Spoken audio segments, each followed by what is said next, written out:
out candy for the rest of you that Tim and Mike will hand out to you guys. Okay, kids, what do you think about the trivia contest? Like it? Why do you think we talk about those kind of topics, even though they seem irrelevant to your life, your role with Snapchat, Facebook, dating, and sports in school? Why do you think we talk about that stuff? Anybody have an idea? I know some people on this side of the room have a lot of good answers. I figured one of them would raise their hands. Why do you think we talk about these kind of topics?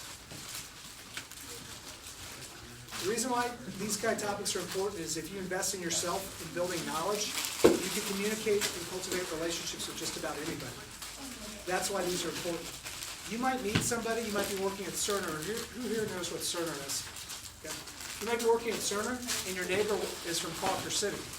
And if you talk about the world's largest ball of twine, that may start to cultivate a bond and be able to exhibit knowledge beyond knowing about healthcare and information systems.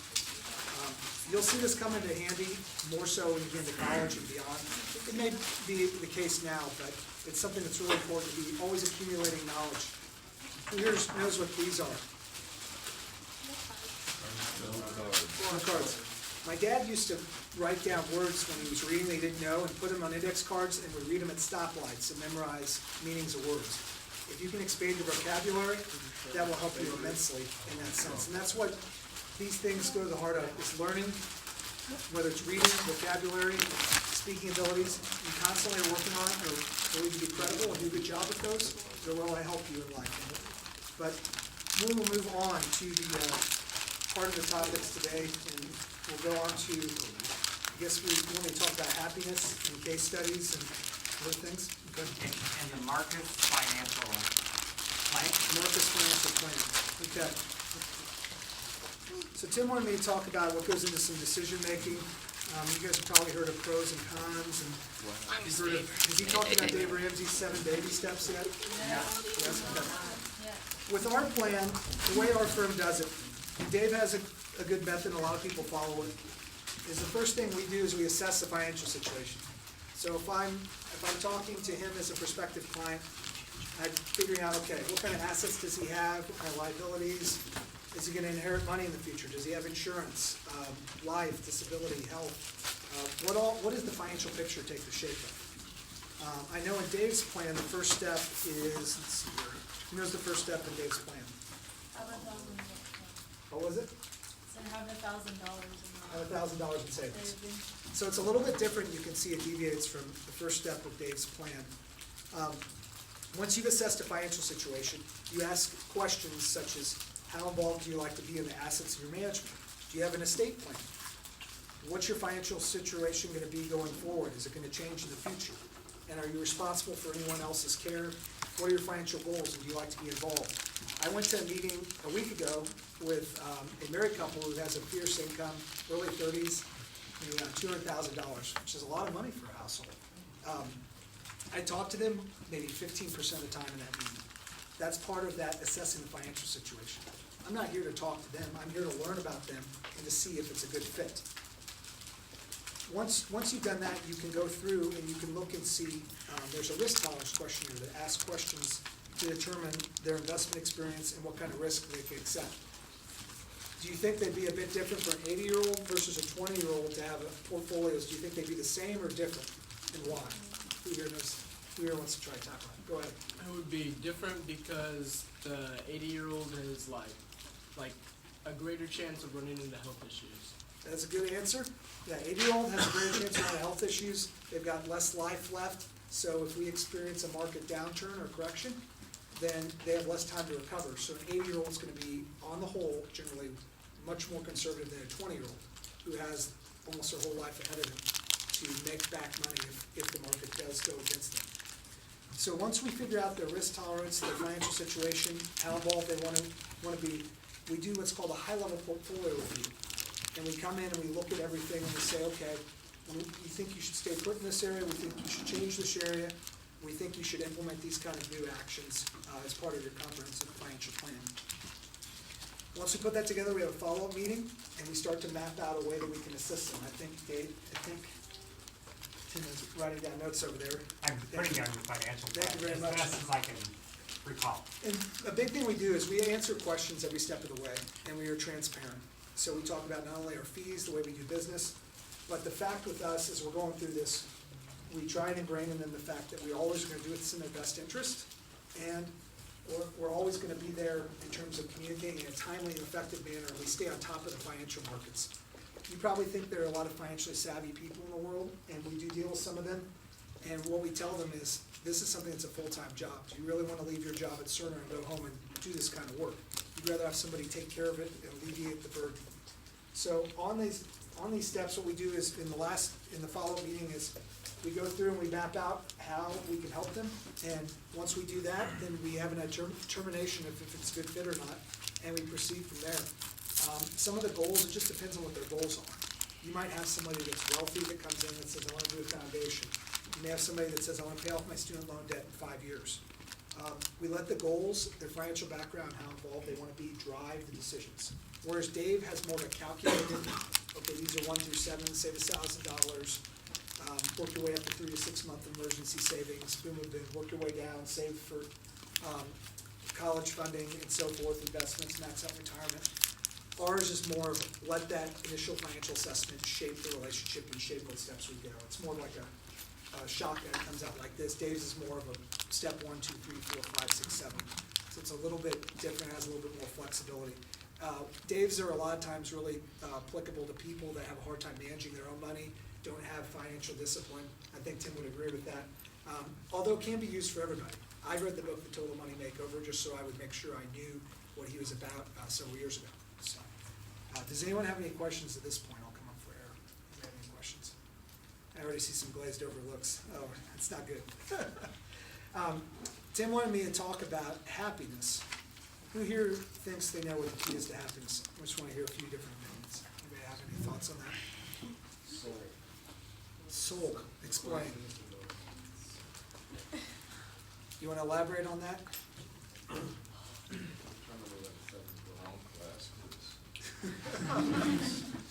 I'll give you a second to think about it. Anybody else? Happiness? Nobody. Stability. Stability, okay. A lot of times that goes hand in hand, especially in marriage. That's a word that is equated to happiness in marriage, is stability in a lot of areas. Tim? I personally try to do something good, no matter how tiny, for my body, my mind, my social relationships, heart, and then also my soul every day. So I just think heart, mind, body, soul. That's a good one. That is a So really good one. little something nice for each. Well, that is a good one. Anyone else? Go ahead. Being content with what you have instead of always wanting more. That is very intuitive. Being content with what you have versus always wanting more. In our society, people are always after what I call bigger, better, and keeping up with the Joneses. So let's say you're my neighbor, and you see me go out and get a new car.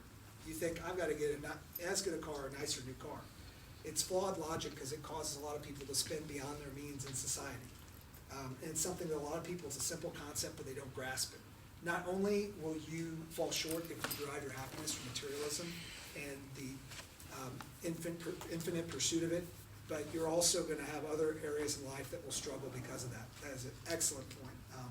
It's something, though, that we're prey to. I mean, you see your friend, we talked about the car, even in high school.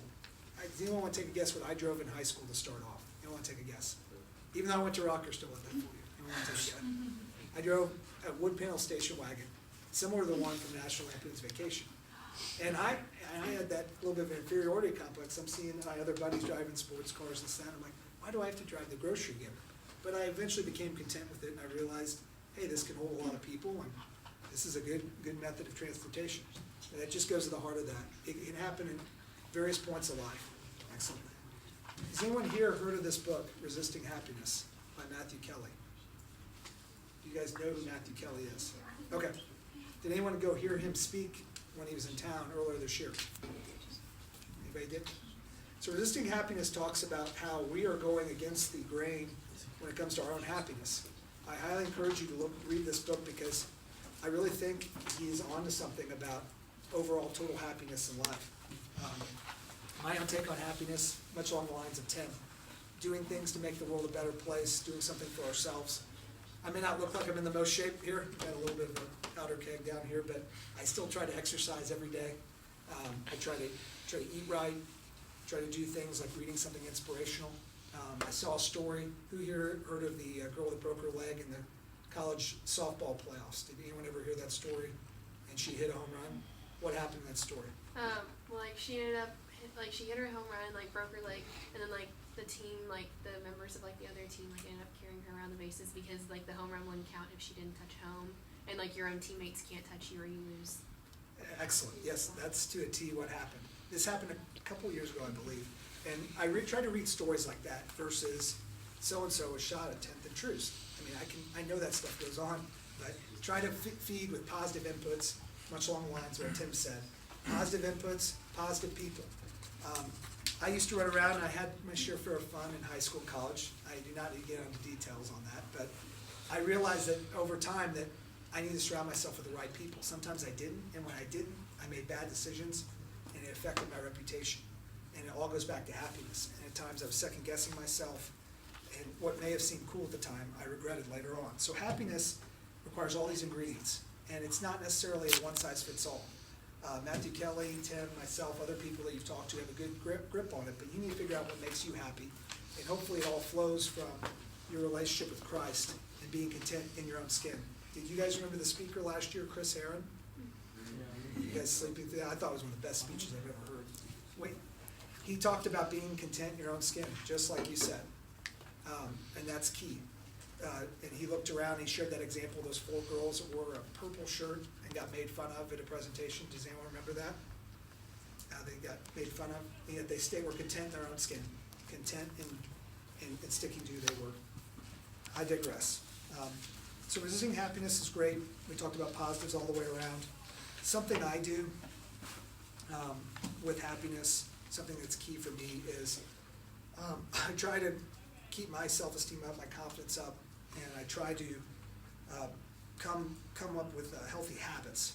So for example, today I woke up, I know again it doesn't look like it that I woke up, but I do.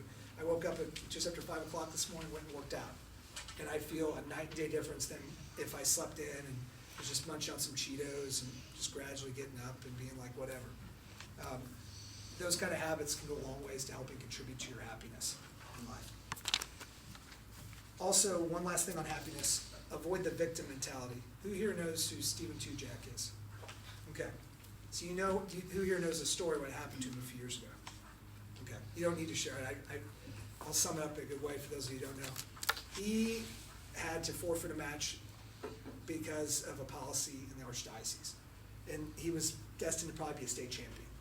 Instead of hanging his head low, he picked his head up and he came back and took 3rd at state. I was right by him right after he forfeited the match, and I can only imagine how devastated he was.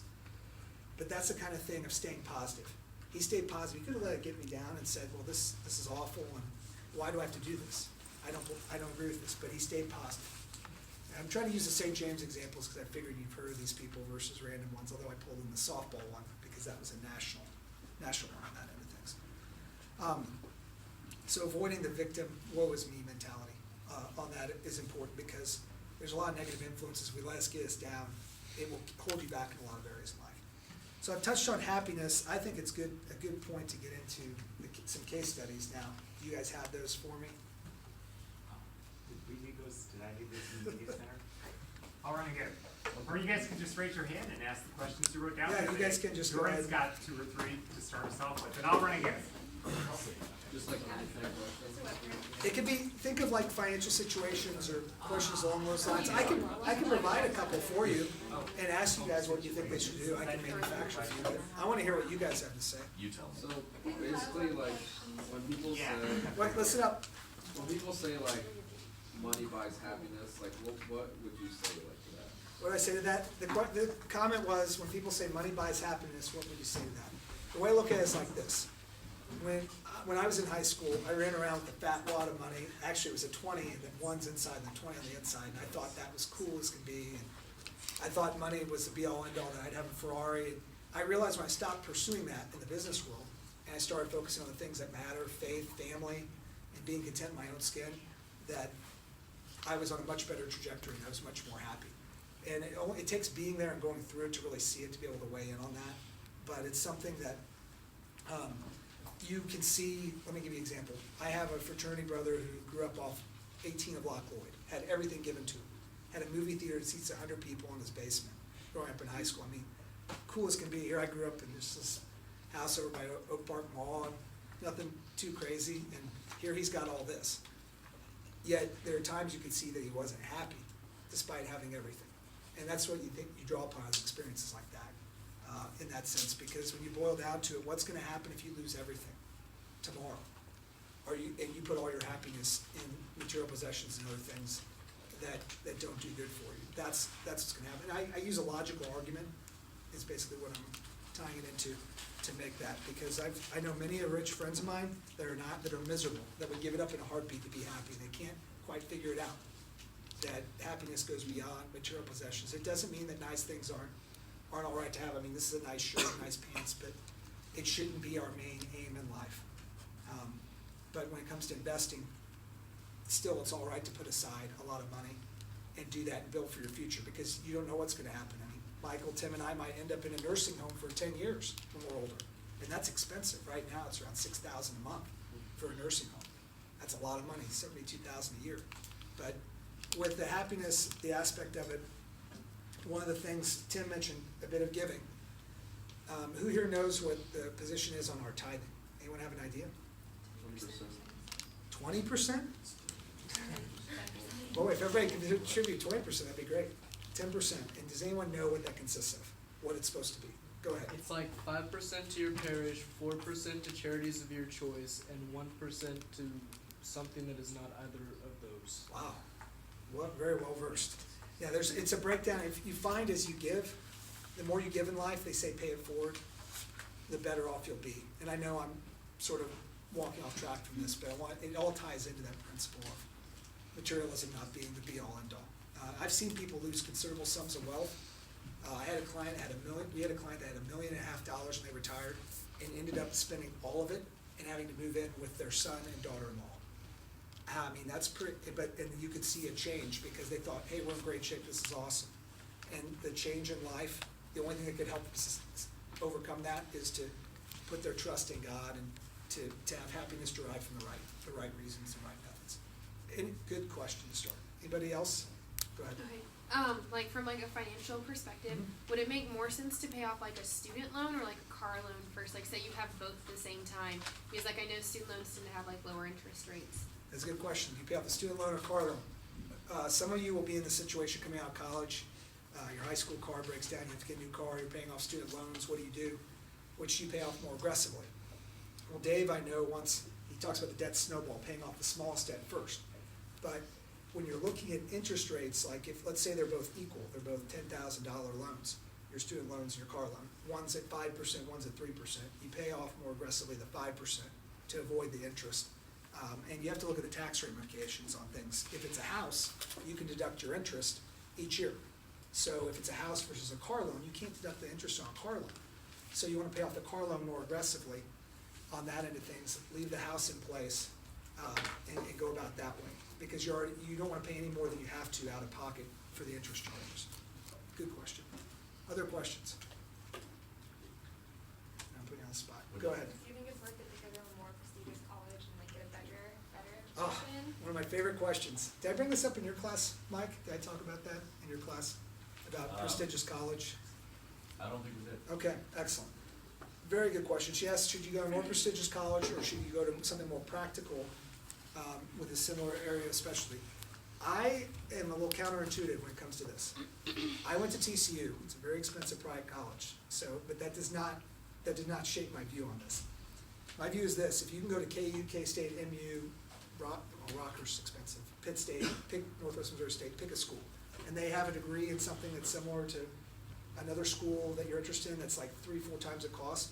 I'd go to the lower cost school, and what I do is try and do things to enhance my skill set, try to take honors programs, try to get involved in entrepreneurship competitions, anything I can to make myself as marketable as possible. Because that way I'm going to come out with less school debt versus going to like a Harvard or a Stanford or something along those lines. Go So ahead. when like you apply for a job, are they gonna look more for where you graduated from or what kind of activities you're involved in? They're going to look to see several points. That's a good question. I used to do interviews in my old company when I was working private equity, And I could care less really if it's at Harvard or if it's at KU. I really didn't care. I wanna see what you're about. Did you just get into Harvard because your parents are part of a good old boys club and your dad played football there? I mean, you may not have met the requirements that, say, somebody at the top of their class was. So they're gonna look to see how well-rounded you are, what your experience is, and how you can articulate thoughts, how you can reason. And some jobs, those of you that are interested in the investment field, if you go into work at like a hedge fund, they'll give you a quiz like this, and they'll say, do it in 5 minutes. You can only look at a question once and then move on. And they're not looking per se right or wrong, they're looking to see your critical reasoning skills. So there's a lot of things that go into it. Sometimes the more prestigious school will get you in the door. Like if you're going to look at a place to work in New York City, and you have KU versus a Harvard, they may say, well, yeah, KU's a good school, but we know Harvard, they're right up the road, we've got 10 guys that work here from Harvard. So sometimes it can put you at a disadvantage, but on the whole, it does not. And that's my experience on that. Does that answer your question, Jim? Thank you. I know a lot of you get hung up, it's easy to get hung up on, hey, well, so-and-so went here or there. It's, some of the smartest kids I knew went to KU, K-State, they didn't go to TCU. And all the schools' rankings are very subjective in US News and World Report. It's really a matter of what you make of your college experience. It's gonna determine the trajectory that you're on, not only for that first job in your life and your career. So, go ahead. When you took over your dad's company, what was one of the first things you did on the business side? One of the first things I did on the business side, oh geez, that Monday, 2 years and 3 months ago, forever etched in my memory. What I did was I had to think, one of the biggest things you have to do in investing and putting together a financial plan is remove emotions. I had to remove all the emotions. I had a heavy heart. Here, my dad's passed away, my mentor, and I've got to figure this out.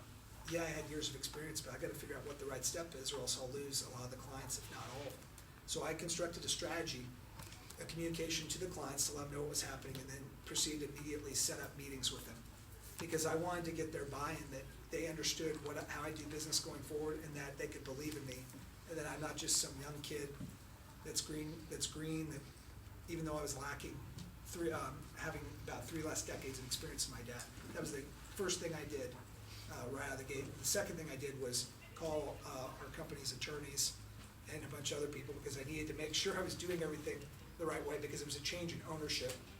And I can't just step in and say, hey, I run the company. So I had to consult legal counsel, but that's far less important than the actual communication with the clients themselves. And those were tough meetings, because I lost some clients because they're used to the relationship with my dad.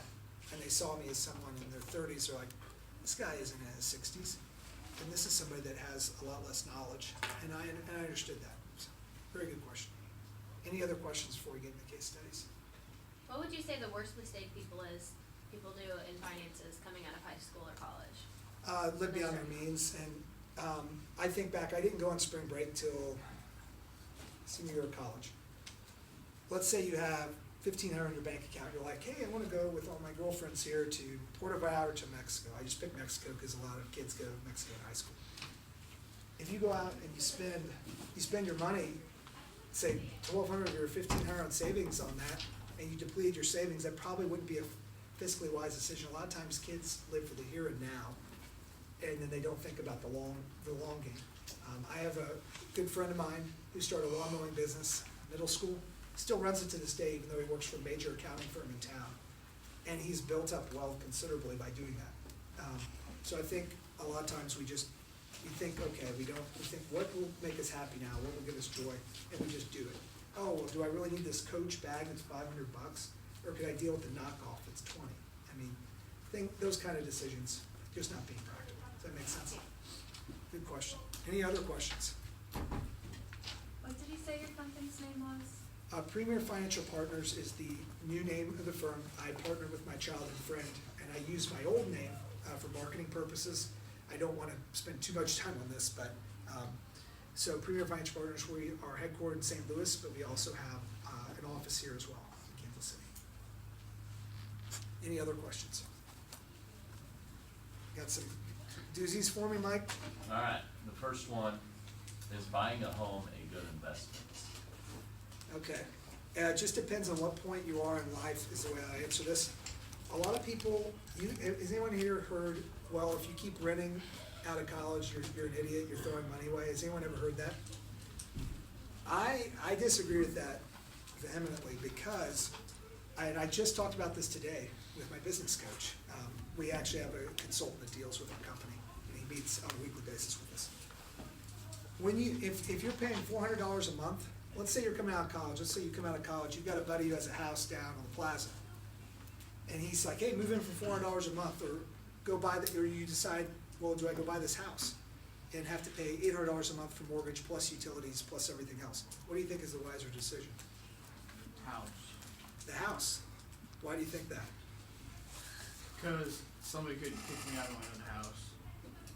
They actually can foreclose on you and kick you out of your own house. I mean, if I can pay it. It's but I would offer a counter argument here. If you're paying $400 a month living with a friend on the plaza for 2 years, that's $600, $700 a month you can pocket and put into a savings account and save for a down payment on a house. Save for the emergency savings fund that can take care of the air conditioner that goes out. I'm a big fan of putting away as much money as possible, not getting the house necessarily when you can afford it, but getting it when you can put 20% down on the house, because it avoids what's called mortgage insurance, which is a private insurance designed to protect the bank if you default on the loan. Avoid mortgage insurance, and then also you want to put yourself as comfortable as possible to where one little thing goes wrong, it doesn't break you. Let me give you a case in point. Let's say you get in a wreck and you're at fault and you have to pay your deductible of $2,000 in your car. And you bought a house, you're happy as can be, but you used all your money and sunk in the house. That wreck's gonna cause you to have to either borrow from somebody, put on your credit card, do anything along those lines. So in regards to buying a house, I think you should have a good 6 months in emergency savings to cover all expenses, including your new budget for the house.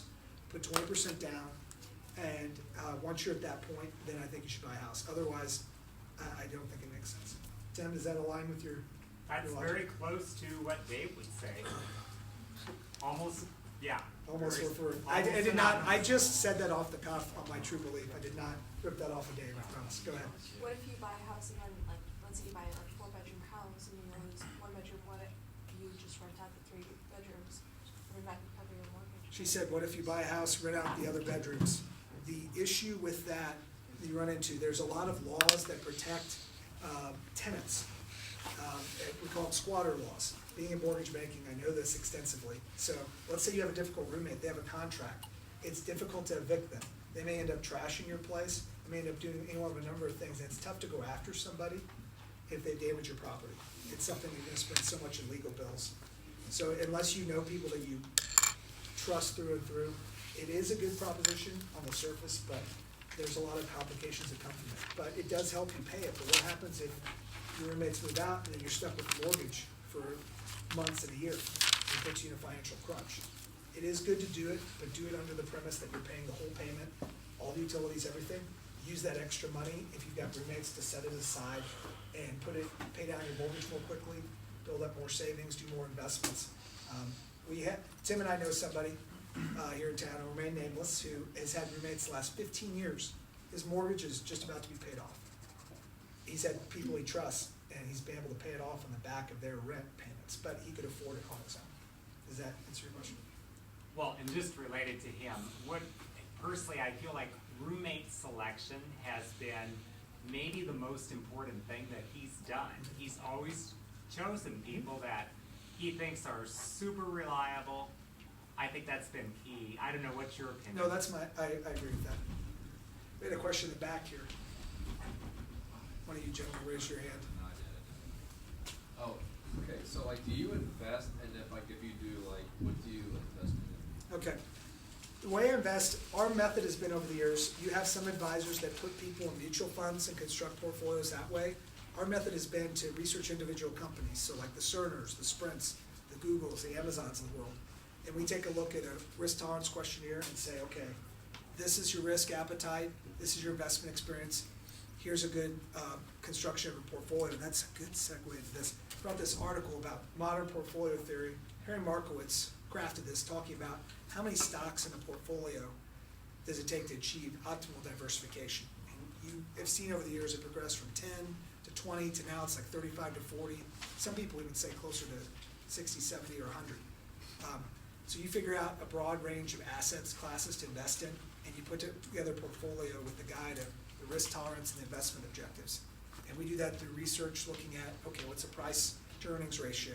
You guys know what that is? I wanna make sure I don't overshoot this. You look at to see, okay, well, has Apple sold more iPhones this quarter than last quarter? Oh, they have? That's great. We look at a bunch of different criteria that's proprietary to our firm in constructing portfolios and making investment decisions. And also, not just when to buy, but when to sell, because the emotions come in. Emotions come into the equation where the market was down a lot yesterday. Did I sell anything? I didn't sell anything. I don't think I did. Look back, but that's a very good question. That's a very simplified explanation. Anyways, good question. Any other questions?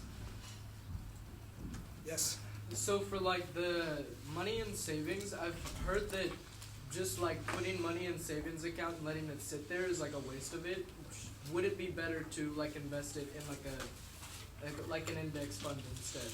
That's a good question. The way I look at it is this: in savings, as long as you've got your debt paid off and you're trying to build up your savings, the way I look at the savings is it's paying a paltry rate of interest. I mean, you go to a CD, get a CD at a bank, or put it in a money market account or savings, they pay next to nothing. Back in the 70s and 80s, they paid a lot more. Because they're paying next to nothing, they're better alternatives. So I think you would be wise, especially at your guys' age or even in college, 20s, early 30s, to put that money to use somewhere else. But I would do it very conservatively and look at it as, okay, I'm not gonna put this all in Cerner stock or all in this or that. Make sure it's diversified to where it minimizes the fluctuations on the portfolio. But an index fund is a good route to go. Yes. So with like a blue chip portfolio fit underneath that? You could do a blue chip portfolio. Some people do that. I mean, you can implement any one of a number of portfolio strategies to achieve that purpose. But what you want to look at to see is what the beta is. Do any of you know what the word beta means? It's not a fish, besides a fish. Beta is how a portfolio moves in conjunction with the market. So if we've got stock 1 here, and stock 2, my handwriting is not the best. Stock 1, for every point move in the market, this stock would move 1.6. For every point this would move, there's 0.58. So this is a little less volatile. It's a mathematical measurement to determine the volatility of the portfolio. So if you have like 30 positions, you take the betas of each one, and you figure out, okay, what's the average of my portfolio, and that will allow you to determine what you want to put in. So like if you're talking conservative, like we talked about, versus savings account, you probably want to be more down here and not as much up here. And it just depends on what you can accept. I have an 80-year-old client who can accept this kind of risk. Does she have this kind of risk? No, she does not. But it just depends. I have people your age that can only accept this kind of risk. And when I say your age, they have like a college savings plan on that end of things. Good question. Going back to the saving versus investing, would you recommend like only having that 3 to 6 months of emergency funds in your savings account and then invest the rest? Or? It depends on how comfortable you are. I have a client who has 24 months of emergency savings. And the reason why is because they have heard from their parents who were children of the Depression era, when people lost everything through the Dust Bowl, Oklahoma, everything, that hey, you've got to save as much as possible, be frugal. And that's something that's ingrained in our parents and then in our grandparents' generation.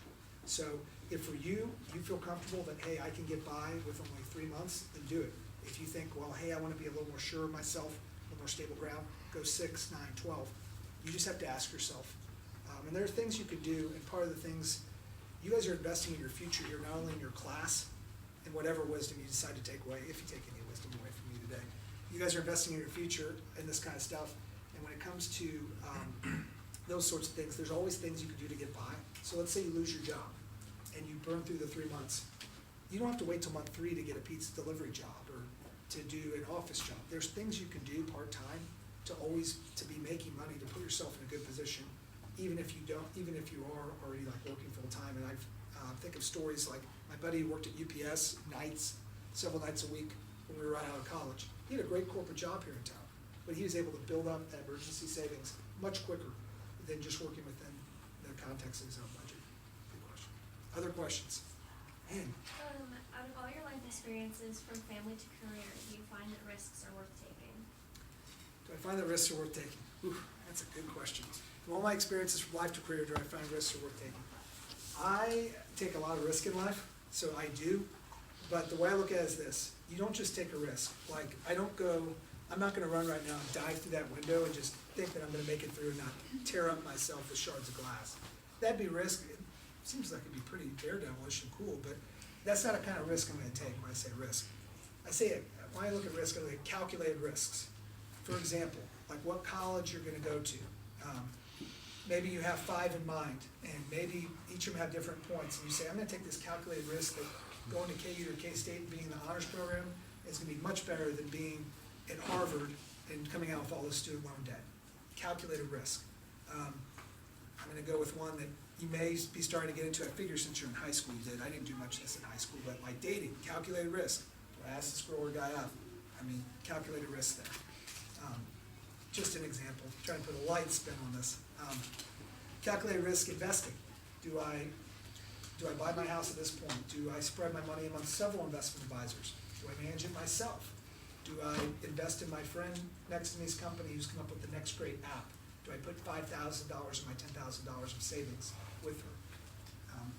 And it's funny you bring it up because like I brought those of you guys back here that saw these in the other class, but this guy had friends invest in his company, Drop Shades. He's light up to the sound of music and other sound. And that's a calculated risk his friends took. He sold 1 million pairs last year.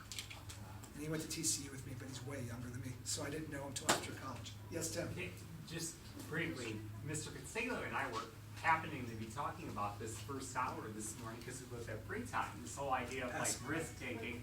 Let's go back to the college example. Something that I just hear all the time in speeches by multimillionaires, for example, Richard Branson. Richard Branson is in his 60s and he created 400 companies. These guys always say protect the downside. And what they mean by that is this. Like, let's say I say, oh, I'm going to go to KU, but I don't know if I should go to KU. I don't know if I'll be happy or if I'll like it. So protecting the downside is, I'm going to make an assessment. And if I don't like this by October, I'm really going to think about this. And I already have 5 other colleges in mind that I can transfer to for the next semester so that, hey, I went to KU for a grand total of 4 months. It wasn't for me. Now I'm going on to this other school instead. I've protected the downside. I maybe, hey, that was 4 months, but I made reasonably decent grades. I made one good friend. Now I'm over at K-State instead, and I'm in Utopia. That's a good point about protecting the downside. Something you think of is, think of a contingency plan. Think of, okay, I'm working, let's say you're working at Hallmark and you're doing IT, yet you want to be a teacher. Maybe going to class at nights to your teacher certification to where maybe Hallmark downsizes at some point. You've got another trade, another way, skill set to be able to go out and protect yourself. I tell anybody in corporate America, anybody that's a student or in corporate considering switching jobs, because I help people that are looking for jobs, you've got to build that skill set up, and that's a huge protection of the downside. And you've got to safeguard your reputation. It has to be pristine. So you might think it's cool, like if I were in class here to make fun of me and mess with me. What happens if I ascend to be the president of St. James someday, and then you want your kids to come here? I'm like, wait a minute, I remember this person. Or what if I'm head of a corporation and you want to be hired and see the resume? I'm like, they made my life miserable in high school. You just never know. I know it's different because in high school it's about being cool and this and that. But I was one of those people. I ran around with the cool people, the smart people, the nerdy people. I ran around with everybody, so I had probably a little bit different experience in that sense. But calculated risk, protecting the downside are key, especially when it comes to, as Tim said, having a contingency plan. And don't be afraid of failure. Who here knows about Abe Lincoln? Besides the fact of what he did, his speech and everything. He failed several times before achieving presidential office. Unbelievable, one of the top people in the land. Those kind of examples really go to show at the heart of things what it's about in terms of protecting. We're gonna get to you, these case studies. Any other You ready? questions? Go ahead. Alright, so how would you handle a pharmacist who had a salary of $60,000 and a student loan debt of $180,000? How would you help him with financial advice? Based on somebody we know who is not a pharmacist. Oh, I'm sure that's the case. I know exactly No, what this it's is. not a pharmacist, but yeah, you probably know who it is. What I would do is I would construct a budget to where I'm paying off the student loan debt aggressively, but at the same time, there's no assumption, is there a company retirement plan provided to that person? No, this person at the time had two jobs, one that paid $30,000 and another one that paid $30,000. Grand total $60,000, student loan debt $180,000.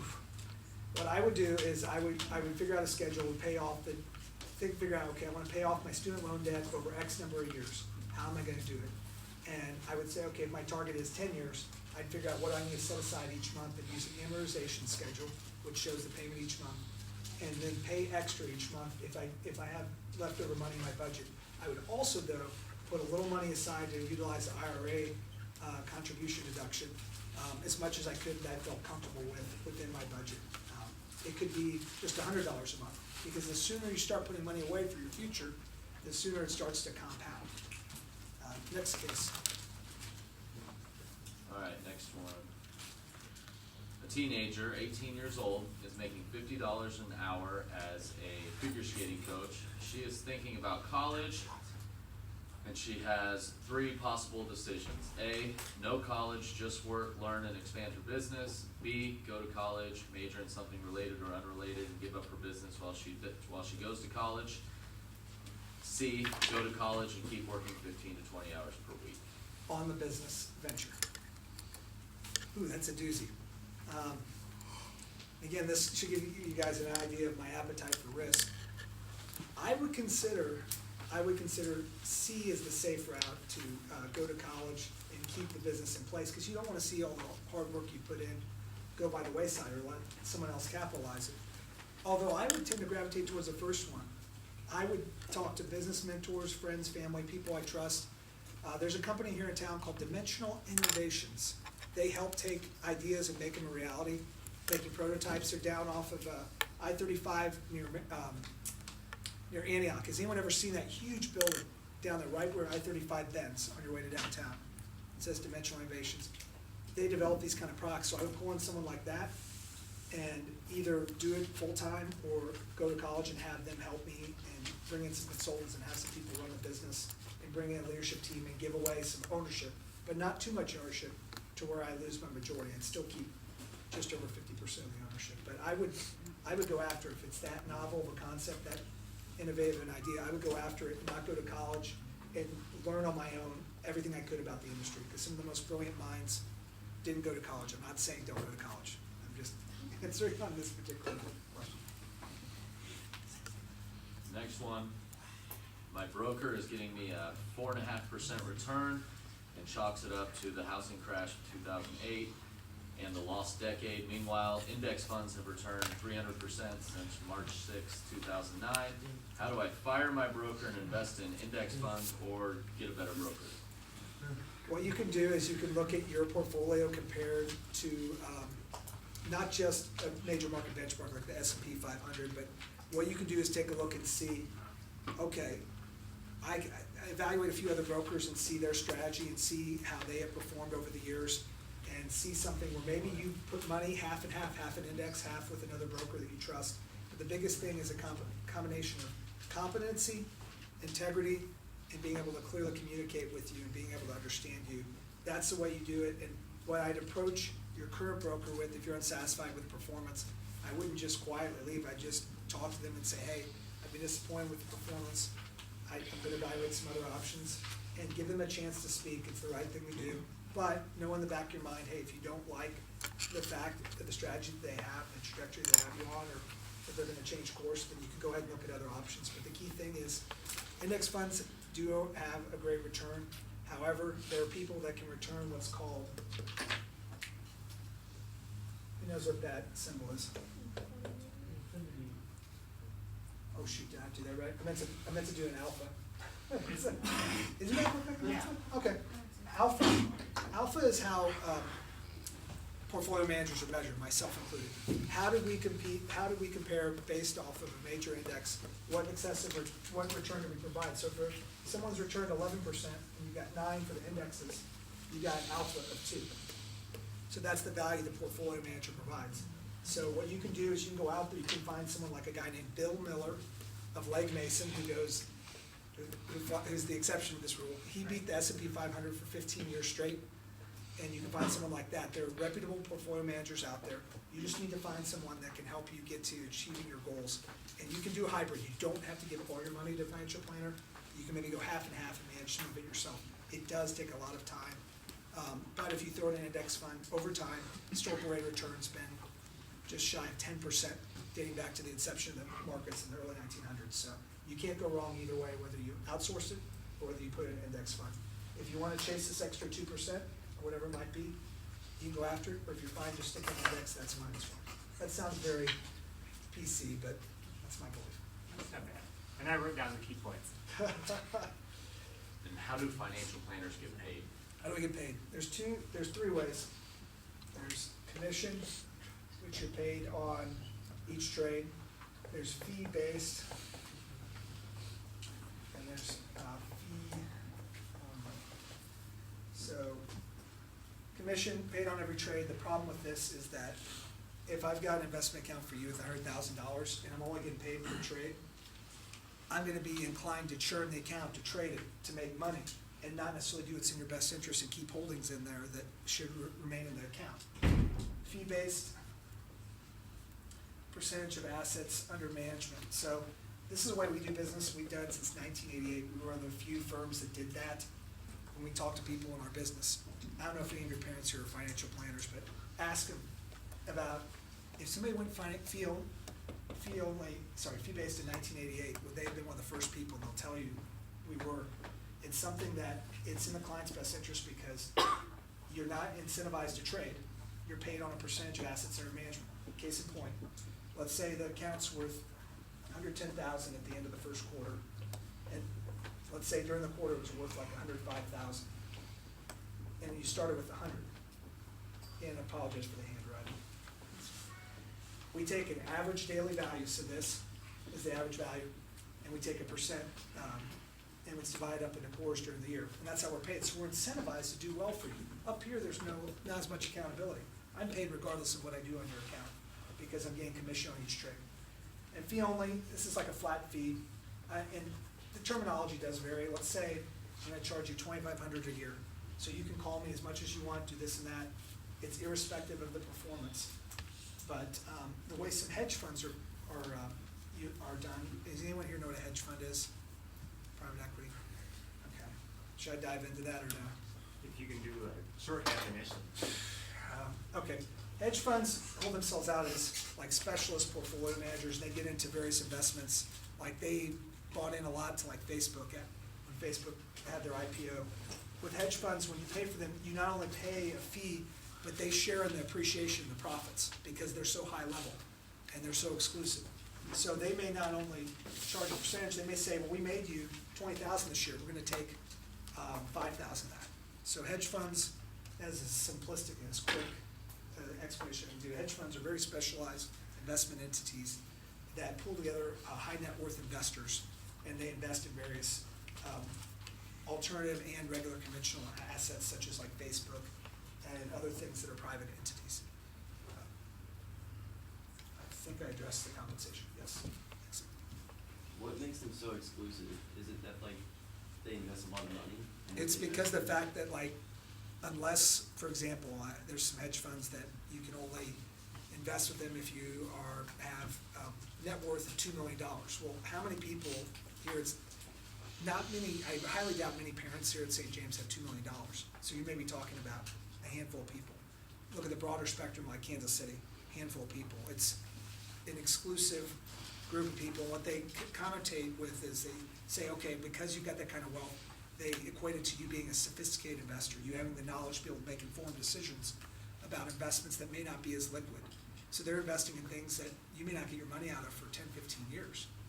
So an average investor like us, it's something that we may not, it's viewed as we're not as equipped and don't have the information to make those kind of decisions as someone that has that kind of money on that end of things. That makes sense?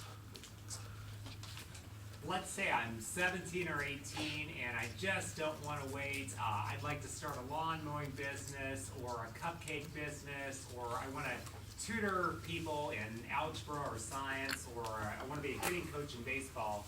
how do I get started right now? How do I get the word out right now? Here's what I do, is I go talk to somebody I know or find out from my parents, friends, somebody that already has a successful business in play. And then I'd go talk to them and I'd say, hey, I'm looking at doing this, do you have any words of wisdom? Go buy them lunch, I know you guys are probably all on budgets, but maybe go buy them a coffee or, I don't know, value menu, McDonald's, whatever you do.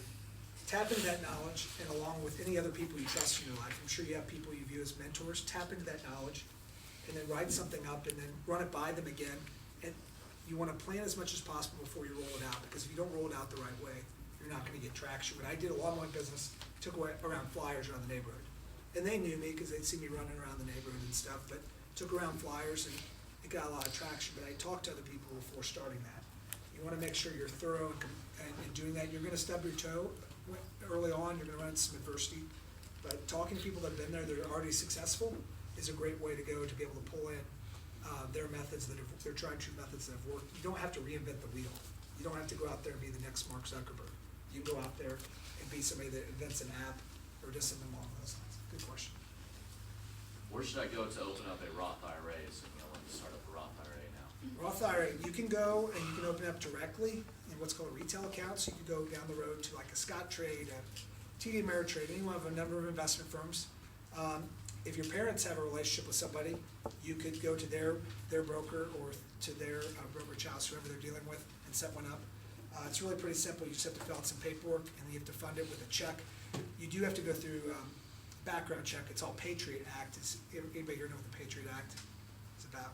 It's to verify the identity of people, because we've had people over the years money launder, and post 9/11, they're trying to track funds and investment accounts to make sure that they're not going to fund rogue entities and entities that are funding terrorism. So you have to go through a little bit of stuff. They check to make sure to verify your identity, but it's very simple.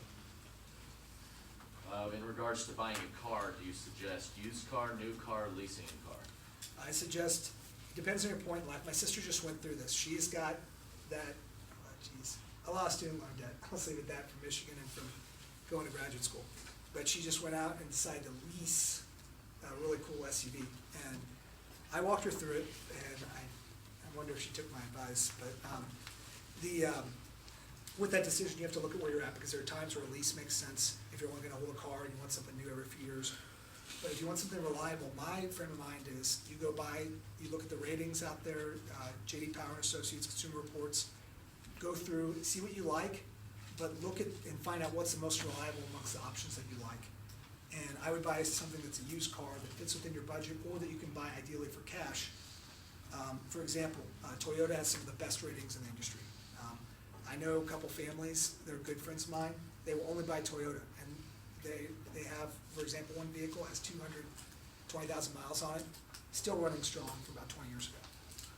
Buying something you like that's reliable, that way you can minimize maintenance. You may want that hotshot sports car, but the maintenance and everything else that you're dealing with can cause problems down the road. So being practical is my key when it comes to vehicles. So if you can afford it, go ahead and buy it, but try to minimize your cash outlay on a car, because it's a depreciating asset, especially if it's a new car. Right, when you drive off the lot, you'll lose some considerable value, and over time, it's just gonna go down, down, down. And there's only a few that really have the real sale value, like the Toyotas of the world,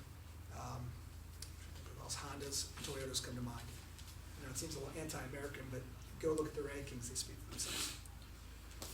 I'm paying for a third of my college tuition, and my parents are paying for the other 2/3. How should I go about paying for my end as easy as possible? Ooh, that's a good question. Are they open to working in college, or is that an open-ended question? They're open to Okay. it. I would get a part-time job in college, and I would look at different ways to make money. For example, there's some research companies in town, not like animal research, but you go taste some food. There's actually one right down the road here, K-State Extension Office. You go taste food for like an hour, they pay you $50. There's all sorts of opportunities like that to make money. I know it sounds funny, but it's easy. Like there's one, I did one a few years ago to listen to a certain sound company that does music. I was paid $500 for 2 hours of my time. Did I need the money? Not necessarily, but it's nice to have, and that's the kind of thing. Look for opportunities to make money, even if it puts a damper on your social life. That's what I look at, is minimize costs, try to bring in as many revenue streams as possible. find ways to do that. What are some in-demand careers and industries for people that are graduating from college right now? So if I were looking into picking a major, what would be some good fields to get into?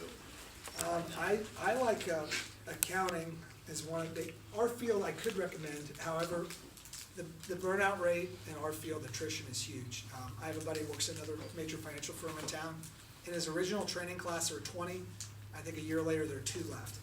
So if you want to get into this field, it's great. It's great being your own boss, but it's so difficult and there's so many daunting challenges. But I like accounting because if you go out and get your accounting degree, you can work corporate, you can work at a big accounting firm, you work nonprofit. It allows you to work across a lot of industries. I like teaching. People need to learn, and it's something that's fascinating. You can work your way up. Look no further than your principal, Shane Rapp. And he's around my age, and he's already a principal. So you can work your way up. Also like engineering and architecture. We're always building things, our bridges, everything else in this country. Things need to be updated. Really great careers in that sense. I think I would steer. I'm gonna keep it positive. I'm not gonna say what I'm gonna steer clear of, but I would look at those professions. And you have several great engineering schools right in your own backyard here, and even like medicine as well, and veterinary medicine too. K-State, you may not know this, has one of the best veterinary schools. KU, one of the best medical schools. Missouri, one of the best journalism schools. I mean, it depends on your field. But I'd look at industries that are on the rise that have need, and IT, of course, because we live through an electronic world these days, and it's something that we need a lot of people, not only from a security standpoint, but developing software, hardware, dealing with it like that. Do you have time for any more, or should I wrap up? I got one more for you. What would be the importance, and we're talking about an intro to business class, what would be the importance of keeping a good credit score and having a credit score? How's that going to affect these guys moving forward in their Just lives? like your Facebook wall, your Instagram, all that stuff, your reputation has to be safeguarded to no degree. There's a commercial where a guy goes to a date and has dandruff on his shoulder. It shows another guy going on a date who used Head and Shoulders shampoo, which gets rid of dandruff. Never get a second chance to create a first impression.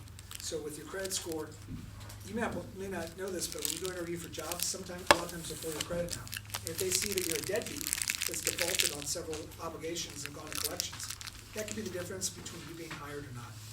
It's the difference in your interest rate you pay on your house, on any of those things. And it's something that, it's also a sign of character, and it's something that, if you look at it, it will guide the future and your cost of financing in the future. My sister, when she got her car loan, the reason she was able to get that lease is because her credit score is almost perfect. Mine is very high too. I don't know what it is. I haven't pulled it this year, but it's important to protect that just like your reputation, because you never know what's going to come into play, and it will guide you in the future. Something you do today may affect you 20 years down the line, especially the credit on that. Excellent. Should I wrap up?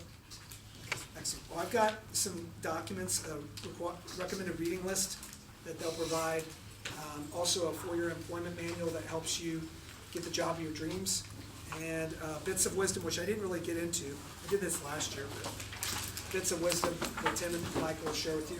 My business card is over there. I will write my personal contact information on the board because it's not on there. So if you want to reach out to talk to me about business, entrepreneurship, college careers, something in the investment field, anything, feel free to reach out to me via cell phone or email. I'm happy to help. Thanks for your time. I know it's not the easiest presentation to listen to.